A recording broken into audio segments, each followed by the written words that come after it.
আমার সরিয়াসিস হয়েছিল। 4 বছর থেকে ভুগছি রোগটা নিয়ে। প্রথমে ছোট ছোট ফুসকুড়ির মতো উঠতো, কয়েকদিন পরে সেখান থেকে কেমন যেন ছড়িয়ে যাওয়ার মতো একটা অবস্থা হতো। এটা নিয়ে অ্যালোপ্যাথি ট্রিটমেন্ট শুরু করেছিলাম, ব্যাঙ্গালোরে গেলাম।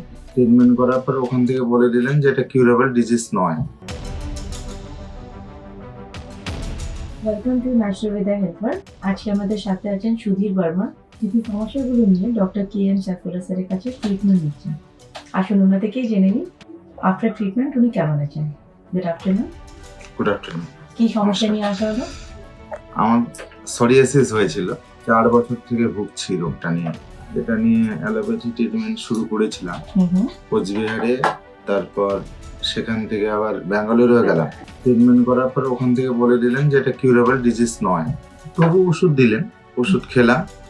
ওষুধ খেয়ে অনেকটা সুস্থ হলাম, কিন্তু ওষুধটা বন্ধ হওয়ার সঙ্গে সঙ্গে আবার শুরু হলো।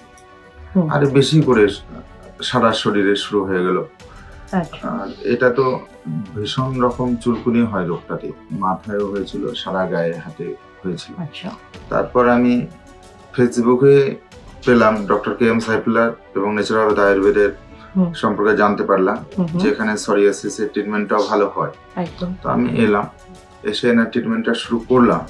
শুরু করে আমার তো 2 বার এলাম। প্রথমে 40 দিন ওষুধ খেলাম, তারপরে আবার 80 দিনের ওষুধ। 2 বারে আসার পর এখন আমার অনেকটা কিউর আছে।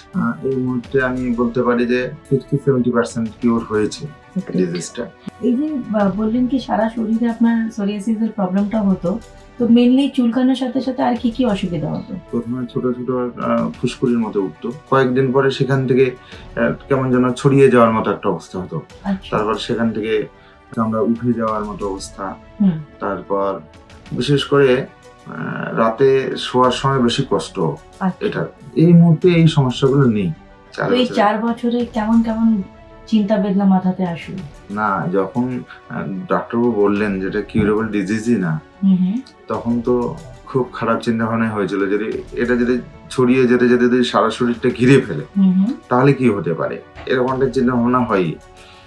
এরকম একটা হতাশা কাজ করেছিল। তো এখানে আসার পর সেই হতাশাটা অনেকটা কাটিয়ে উঠতে পেরেছি। আমি সবকিছু নিয়ে যেটা বলবো যে স্যার এখানে খুব দুর্দান্ত ওনার ব্যবহার। ওনার কাছে আসলে তো ওনার সঙ্গে কথা বললেও মনে হচ্ছে কিছুটা রোগ স্বস্তি পাওয়া যায়। উনি সুন্দর করে কিছু না, এটা কিছু না, আপনার একদম কমপ্লিট ভালো হয়ে যাবে, এই কথাটা যখন বলেন সত্যি তখনই মনে হয় যেন অনেকটা সুস্থ হয়ে যায়। এটুকুই আশা করি সবাইকে নিয়ে ভালো থাকা যাবে। নিশ্চয়ই ভালো থাকবেন, আপনার হাসি মুখটা সারা জীবন থাকুক, এটাই ঈশ্বরের কাছে প্রার্থনা। Thank you so much. Thank you.